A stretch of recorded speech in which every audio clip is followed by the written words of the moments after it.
سورہ توبہ کی آیت نمبر 83 اللہ رب العزت کا فرمان عالی شان ہے فَإِن رَجَعَكَ اللَّهُ إِلَىٰ طَائِفَةٍ مِّنْهُمْ، پھر اے محبوب اگر اللہ تمہیں ان میں سے کسی گروہ کی طرف واپس لے جائے فَاسْتَأْذَنُوكَ لِلْخُرُوجِ، اور وہ تم سے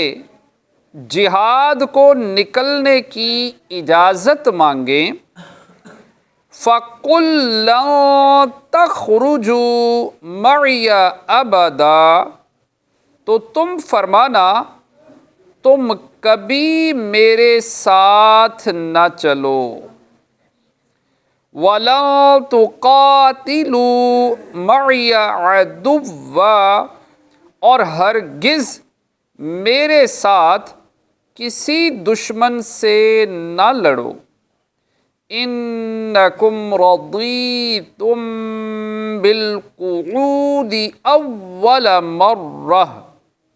تم نے پہلی دفعہ بیٹھ رہنا پسند کیا فَاقْعُدُوا مَعَ الْخَالِفِينَ، تو بیٹھ رہو پیچھے رہ جانے والوں کے ساتھ۔ اے حبیب صلی اللہ تعالیٰ علیہ وآلہ وسلم، اب جو آپ غزوہ تبوک سے واپس مدینہ منورہ پہنچیں گے تو منافقین دھوکہ دہی کے لیے کہیں گے کہ حضور صلی اللہ تعالیٰ علیہ وآلہ وسلم ہم کو اجازت دیں کہ آئندہ جہاد میں آپ کے ہمراہ چلیں۔ اس میں غیبی خبر ہے کہ وہ ایسا کہیں گے۔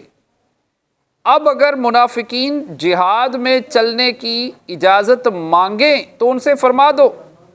کہ اب تم ہرگز کبھی بھی میرے ساتھ نہ چلو اور نہ ہی میرے ساتھ کسی دشمن سے لڑو۔ تم نے پہلی دفعہ جہاد سے پیچھے بیٹھے رہنے کو پسند کیا تو اب بھی پیچھے رہ جانے والوں کے ساتھ بیٹھے رہو، یعنی عورتوں، بچوں، بیماروں اور اپاہجوں کے ساتھ بیٹھ رہو۔ اس سے ثابت ہوا کہ جس شخص سے دھوکہ اور فریب ظاہر ہو اس سے تعلق ختم کر دینا اور علیحدگی اختیار کر لینی چاہیے، اور محض اسلام کے مدعی ہونے سے